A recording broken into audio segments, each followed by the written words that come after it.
Hi everyone, welcome back to my channel. My name is Michaela, and in today's video I have half of my July wrap up for you. So in July I read a total of 18 books, and in this video I will be discussing just the best 9 books out of the total 19 that I read. I do apologize for the lighting in this video. I know it's not awesome to look at. I did want to film earlier in the day, but it is what it is. In the northern hemisphere, the days are getting shorter, the nights are getting longer, and we're working with what we got, okay? So I do apologize if the lighting is a little bit unpleasant, but thank you guys so much if you clicked on this video and you're gonna stick around and listen to me talk about whatever anyways. I did also want to say in this video a little bit of an impromptu shout out to everybody who watches my videos. Thank you guys so much for everybody who watches my videos and leaves comments and leaves a like and has subscribed to my channel. I've just been thinking a lot lately about how grateful I am. It really does mean so much to me that every time I upload a video, I have people who click on it and watch and leave really super kind comments. I especially want to thank you guys, like everybody who leaves comments on videos. I truly want you guys to know that your comments do not go unappreciated, and it makes my day every time I get to read somebody's comment and reply. I really try to take my time when replying and reply to everything that you guys say in the comments. So I just want to thank you guys again so much for subscribing and watching and engaging with my content. I wanted to take a minute in this video to just thank everybody who has watched my videos and say thank you so much for listening to me. Okay, that aside, let's go ahead and get into the 9 best books that I read in July. Because I know that not everybody makes it to the end of the video, I wanted to start out with the very best book that I read in July. So if you can only read one of these books, if you only add one of these books to your TBRs, let it be this book, because it is the best book I read in July. I loved it so much. That book is Mary by Nat Cassidy. This was a 5 out of 5 read for me. This is one of the very best books that I have read in 2023. I loved it. I loved it so much. I feel like Mary is the superhero that we have been missing. She's the superhero we've been missing in the horror genre. She's the older female protagonist superhero that we've never gotten, and I just love Nat Cassidy for creating this character and putting it out into the world for us and giving us somebody to look up to. We do not get characters like this, older female protagonists that we can look up to and be inspired by and be empowered from. And I really got all of that from this book, from Mary, and I just loved it. I loved it so much. When I could come on this channel and make a video and talk about a book that I felt empowered by, and a female character, an older female protagonist that empowered me and made me feel strong and inspired, that is my favorite thing to talk about and rave about on this channel. Okay, so what is Mary about? In this book, we are following our main character, Mary, who has recently been let go from her job. So she works as a bookseller in New York City, I believe, and she's being fired pretty much due to her age. They're phasing her out of her job because she's an older woman, and they don't want an older woman working for them. They look down on her, they don't think she's competent, and they pretty much write her off. So they are letting her go, and Mary then gets a call from the person who took care of her as a child, her aunt, and her aunt is asking her to come back to the town that Mary grew up in and come back and actually take care of the aunt now. Mary is extremely hesitant to do this because she has very bad memories of her childhood and of her aunt, who was very harsh, and, you know, she wasn't a great person to be around and grow up with. But Mary takes her up on the offer because she's just been fired from her job and she needs money. Once Mary gets back to this town, though, she's noticing a lot of very odd things going on in this secluded, almost cult-like town. things start resurfacing from her childhood, things she repressed, things she's catching on to and trying to dig into deeper and figure out, because this town is weird. There's very weird things going on there. And with the help of a couple people in the town, she starts putting the pieces together and figuring out what's going on in this town beneath the surface. I, first of all, want to say that I found this book to be completely engrossing. And it started with Mary as a character. To me, she was such an interesting character to follow.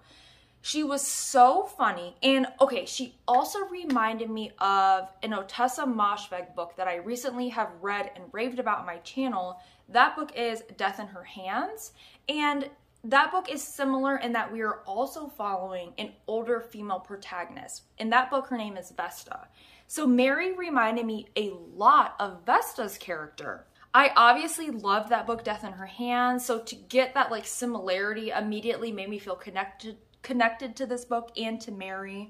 Okay, I do want to say the fact that this book is written by a man was very interesting to me, because I found Mary to be such an empowering character.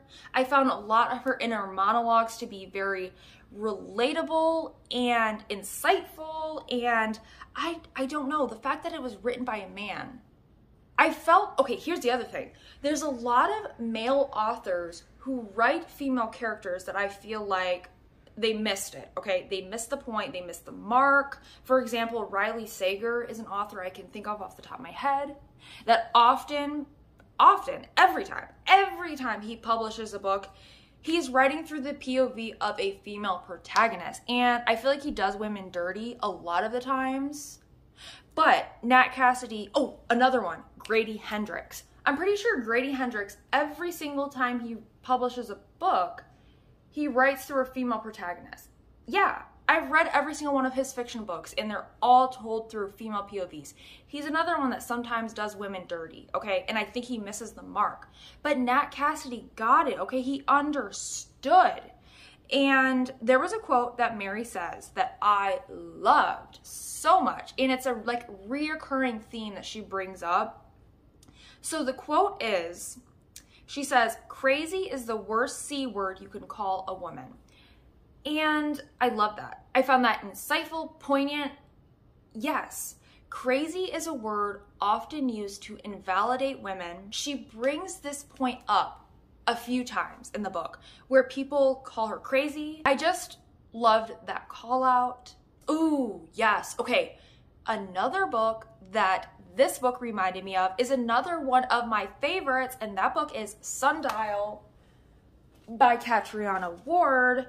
This book gave me Sundial vibes. Mary reminded me of a lot of the main character of Sundial, Rob, the mother character in this book. Also the desert setting. So like the town that Mary moves back to is like pretty much set in the desert. So I just got vibes from like all these other books that have become my favorites, and I love that. It's like clearly I have a type. I also loved how unreliable of a narrator Mary is. There were times that was very scary. I loved the writing in this book. Oh my God, okay, I'm sorry.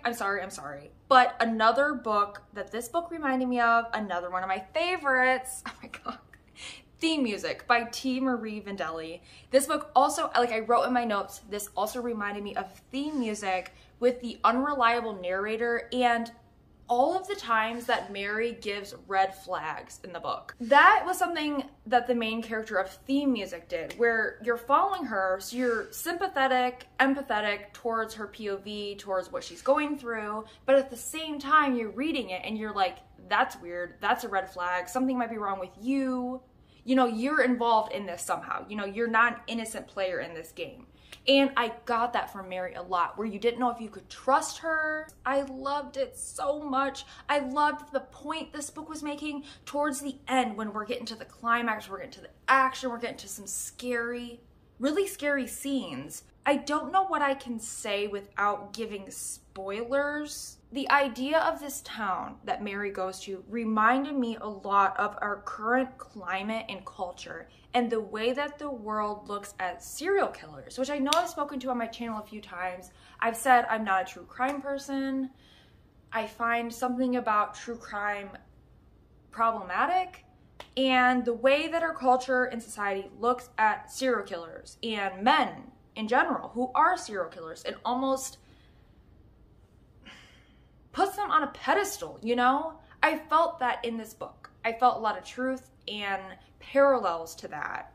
This book is very dark, very disturbing, and deeply sad. This is the kind of book that will make you very angry, should make you very angry. There are trigger warnings in this book. It gets very dark and very disturbing at times, so I would say be mindful, be careful before you go into this book. Trigger warnings around SA, misogyny, sexism. There is true graphic and violent misogyny depicted in this book. I just feel like the author used it in a way that illustrated a point of how the world excuses sexism and misogyny and perpetuates it. I love Mary. I love Mary. I wrote down so many quotes that she says in this book. I loved her so much. This book gave me that delicious female rage that I love, that I live for. Oh my gosh. Oh my God. Okay. This book is a book that I'm just comparing to 1,000 other books. Another one that it gave me vibes of was Slewfoot by Bram.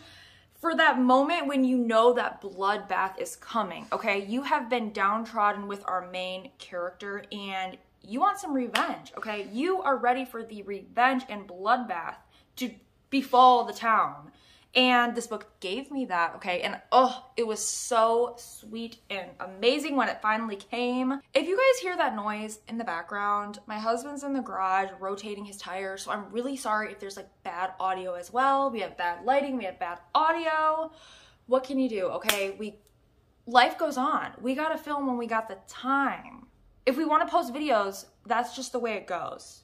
I'm gonna end this by saying, I love Mary. I loved this book. There's a scene towards the end. There's this song that Mary is singing throughout the book. And towards the end, she starts singing the song again. And oh my God, I almost started crying in that moment. It was just so beautiful to me. This whole new meaning and like just that moment of her singing the song with this new meaning. And I'm obsessed, okay? Also, the audio narrator was phenomenal. I love that Nat Cassidy narrated the foreword and the afterword. This book is a new all-time favorite for me. It was amazing, gorgeous, beautiful, relevant, sad, everything, okay? Scary. I loved it. I loved it. We need to make the rest of these reviews very quick, very short and sweet. So the next review I have is Chlorine by Jade Song. In this book, we're following a girl who's on a swim team. She gets obsessed with her swim team. This one was good as well. I rated this one also a 5-star. There were times during this book where I wasn't super into it. There were times where it focused a lot on the relationship and angst between these two main female protagonists who have a romance going on. And that sort of like switch into romance I wasn't super into and I wasn't like vibing with, you know? I'm just not a romance reader. So when this started feeling like very angsty teenage drama romance, I wasn't super into that. But there was enough aspects of this book that I loved to still rate it a 5-star. My favorite thing about Chlorine was the writing and the magical realism. There's such strong, potent, magical realism in this book that I loved. I love magical realism. So if that is not your thing, I would definitely say do not go into Chlorine because you're not going to enjoy it. But if that is your thing, check this book out. The writing is stunning, gorgeous, beautiful. I loved it. I really feel like at the end of the day, this book is a commentary on the horrors of being a young woman. You definitely can see a theme in the type of books I love and rate highly. There is some very intense, gross, graphic body horror in this book. I was not expecting it at all. It goes there, okay? It really goes there. Overall, I do feel like this book is very bold, it's very powerful, it's relevant, it's radical, stunningly written, magical realism goodness, okay? 5 out of 5 stars. The next book to talk about is Ripe by Sarah Rose Etter. This one is like a literary fiction, and I kind of feel like I'm becoming a lit fic girly, okay? With all this like 𝚘𝚃𝚃𝚃 I've been reading lately and loving, and then this one, I feel like I am like diving into literary fiction, especially that like special brand of like weird lit fic, you know, like 𝚘𝚃𝚃𝚃. If you guys have some weird lit fic recs you can give to me in the comments, please let me know, because I kind of feel like I'm like rebranding myself, okay, into this genre, because I'm really enjoying it. So Ripe, we are following a millennial woman who goes to work in Silicon Valley, and her job totally consumes her. This book is definitely a commentary on capitalism, commentary on depression, capitalism, very relevant, modern, millennial things we are concerned with and like to talk about and bring awareness to. I love the writing style. I liked the commentary on homelessness that is in this book that is very relevant, okay? After just recently vacationing to California, I witnessed a lot of the dichotomy of rampant wealth with extreme homelessness. And I liked that commentary in this book as well. This book was very depressing. Our main character is facing a lot of depression, especially in her job, but I found that very relevant, very relatable. I felt at times like I was being seen. There was so much of her that I could relate to. At times, the main character did become frustrating to me because she's very passive in her own life. She lets things happen to her and she really lacks agency throughout the book, and that does become very frustrating. Like, for example, her relationship with her mother. Her mother is very toxic and they have a very toxic relationship, and I wanted the main character to stand up to her mother, but there never becomes a point in the book where she does, where she stands up for herself and doesn't just let things happen to her, but she pushes back, you know? I feel like we never really got that. So this book, I rated it a 4 out of 5. The ending left me speechless.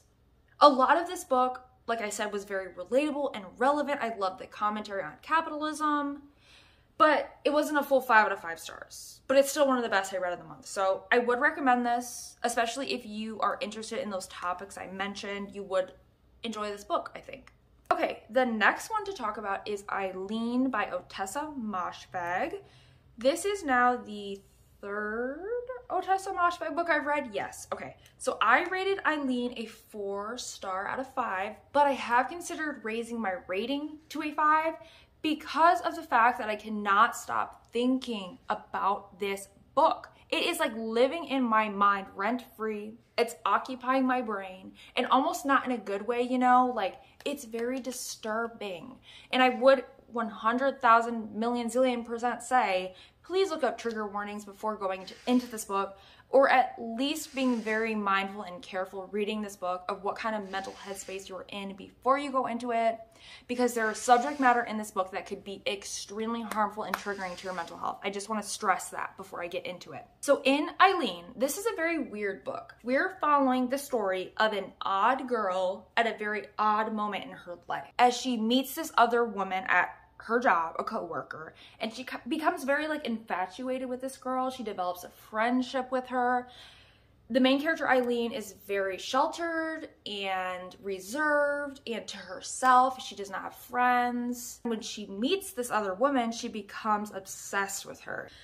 I love that this author takes chances, and she does not shy away from writing truly repulsive characters. The main character of Eileen, just like all of 𝚘𝚃𝚃𝚃𝚃's books, is very unlikable, but she is very complex, which I appreciate more than anything. Is please, please, please give me a complex character. They can be unlikable, but I need them to have depth. I need them to have a why, okay? I need to understand them.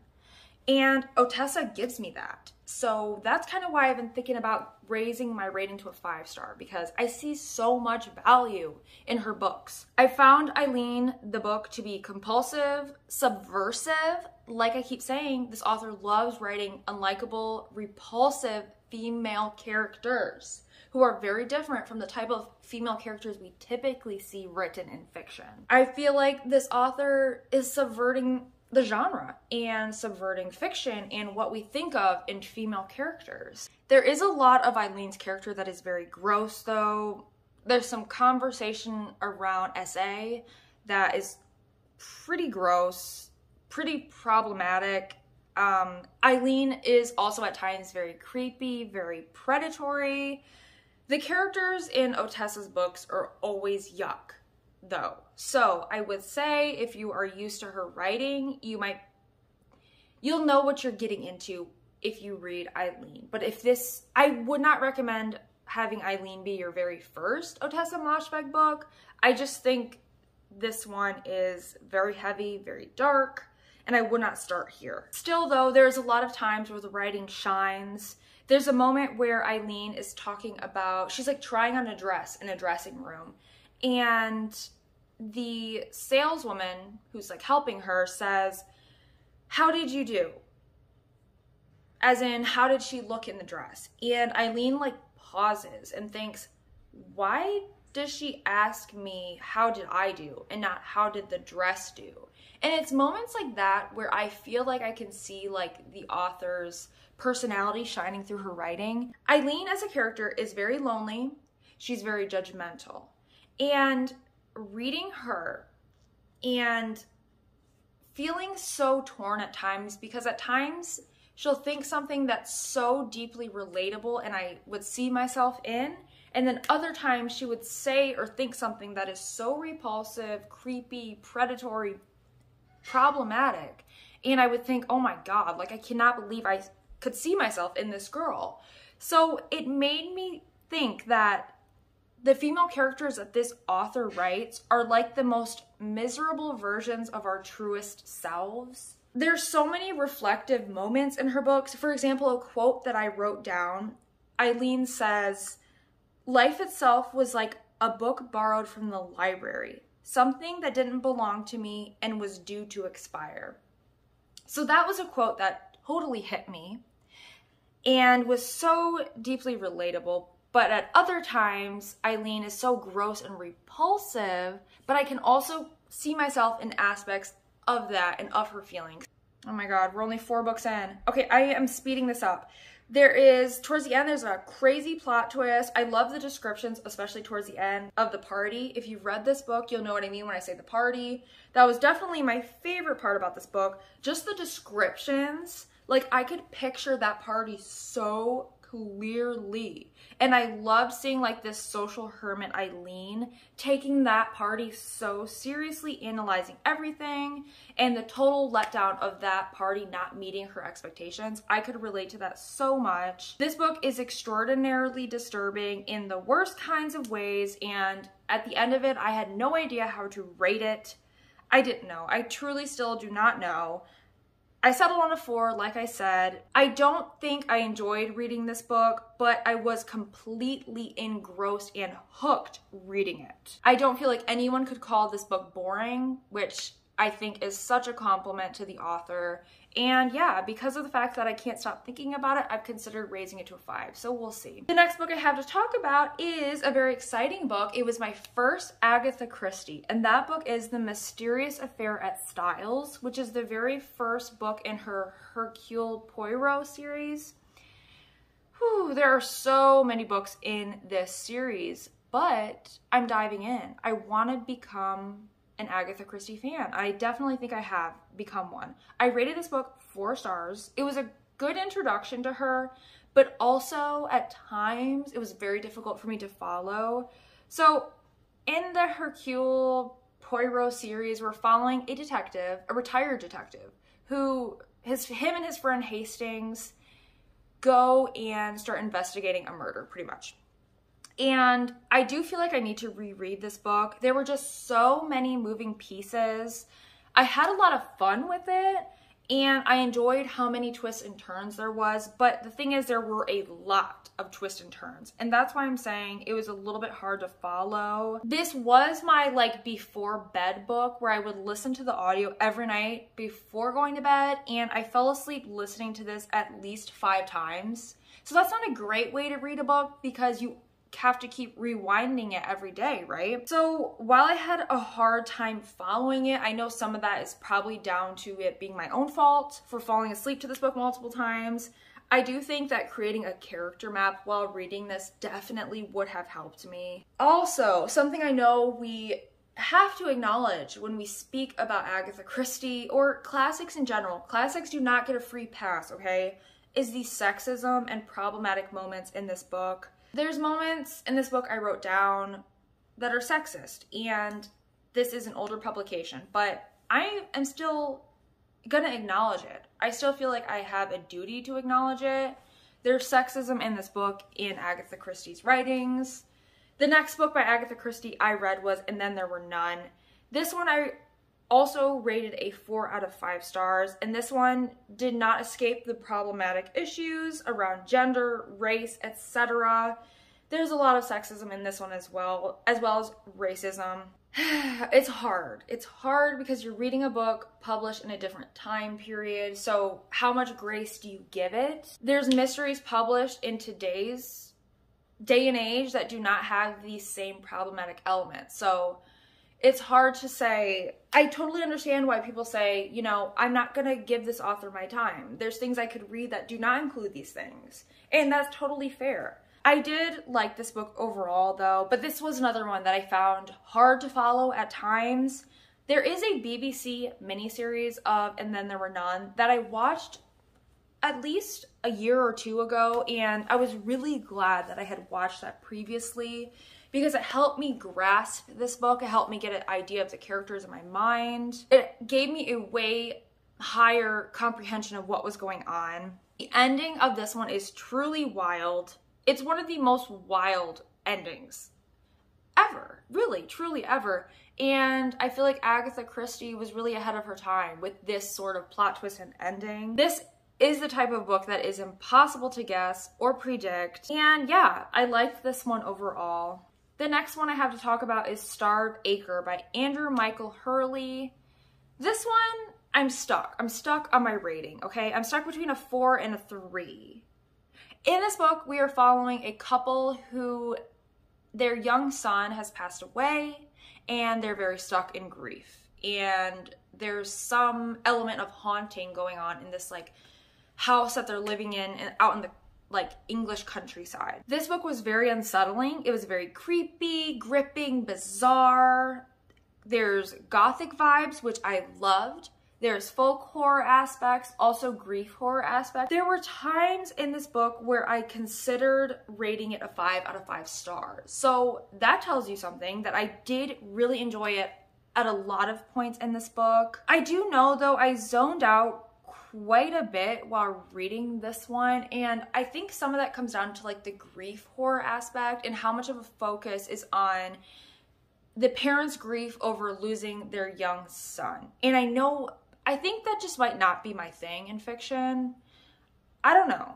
It definitely had me zoning out a bit at times, so I don't think I would rate it a full 5 stars, but I am stuck between a 4 and a 3. The reason I'm stuck is because of the last sentence of this book was definitely like a WTF moment.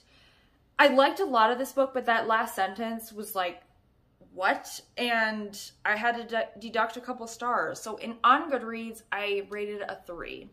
But it's still really good, okay? I liked it. I liked it a lot. Like I said, bizarre, creepy, gripping. This has all of those aspects, and I love a gothic book. The next one I have to talk about is You Can Trust Me by Wendy Hurd. This was a thriller that I just completely flew through. It was a super quick, easy read. We're following 2 women characters who are like grifters. They're kind of like con women. They're like grifters, drifters, what's the word? I don't know. They're like nomads, and they kind of go around conning people out of their money, like rich men pretty much. And we follow one of them who kind of disappears off onto this island with this very rich billionaire that she was like trying to do this heist on, but she never comes home, and her friend goes out to the island to try to find her and track her down. This, like I said, was a very fast-paced thriller. I absolutely flew through it. There was some very engrossing moments. I did rate this one a 4 out of 5. This story is very sad, and it made me sad to think about all of the very vulnerable women out there there's a lot of aspects about this that are very dramatized and exaggerated, but at the same time there is like a very real and poignant like kernel of truth at the heart of this book, focusing on women who come from these very like underprivileged backgrounds and the ways in which they can be very much taken advantage of by powerful, wealthy people. And it made me very sad to imagine the vulnerable women out there who are homeless, desperate in situations like these two women are, who end up in the hands of like terrible men who take advantage of them and hurt them. I did like where this book ended up at. I don't want to give spoilers, but I did appreciate the ending and that it was not like completely hopeless in the way that I feel like a lot of stories like this are completely hopeless. And I like that it didn't make me feel just totally sick by the end of it. There was a quote I wrote down that I really loved. It says, "She's making sure we are visible, that we can't just disappear." Like I said earlier, that's very sad, but it's totally real and true. And I liked that aspect of this book that was based in reality. I love the depths that these two best friends go to for each other in this book. I really liked this one at the end of the day. It's a very quick, fast, thrilling book. The last one I have to talk about is Yellowface by R.F. Kuang. Now, this one I rated a 5 out of 5 star. I really enjoyed my reading experience. This one was wild. It made me incredibly anxious reading this book. I had a pit in my stomach the entire time reading this book. I was hooked, okay? I listened to this almost in a single sitting, and honestly, this is a book that is very hard to forget. It's one that will stick with me. Like, from the very first chapter, I was hooked. And it's not often like that. Like, usually reading books, it takes me a while to get into it, but this one will hook you from the first chapter. My favorite part about this was the very nuanced look into publishing. I loved that so much. I really love books about authors, and this definitely gave that to me with this look into publishing. At the end of the day, this book is a very well-constructed and fast-paced descent into chaos, and I had so much fun with it. We're following a character who makes one bad decision after another and never learns from her mistakes. So if you love a messy book with messy characters and drama, read Yellowface, because this is the type of messy book that I like, that I love. It's not messy in the way where everybody's cheating on each other and it just makes me sick reading, okay? This is the messy that I like. I did want to add in my review of this book that I have been seeing negative reviews coming in for this book. Especially I wanted to acknowledge, because I've been seeing negative reviews coming in from AAPI members who are own voices reviewing this book, giving it not great reviews. And as a white woman reviewer, I'm reading it and rating it from that perspective. But I did want to recommend a video that I watched from YouTuber with Cindy. I will leave her video linked in the description because she does give a very different perspective on this book that I didn't get reading it. I think it is important to show both sides. Like, for me, I gave it a very positive review, but there are members of the booktube community, of the AAPI community, who have not raved about this book in the same way that I know a lot of us have been. And I think it's very important to look into, especially own voices reviews, and see that perspective as well. So I do highly recommend watching with Cindy's video, and I will leave her video linked in the description as well. Overall, those were the 9 books, the 9 best books that I read in July. My number 1 favorite was hands down Mary by Nat Cassidy. Like I said, if you could only pick up one of these or add one of these to your TBR, that one is my number 1 pick for you. I will have a separate video coming out of my least favorite 9 books that I read in July. I would love to know what your favorite book was that you read in July. Also, if you've read any of the books that I spoke about in this video, what did you think about them? What was your rating? But other than that, thank you guys so much for watching, and I will see you in my next video.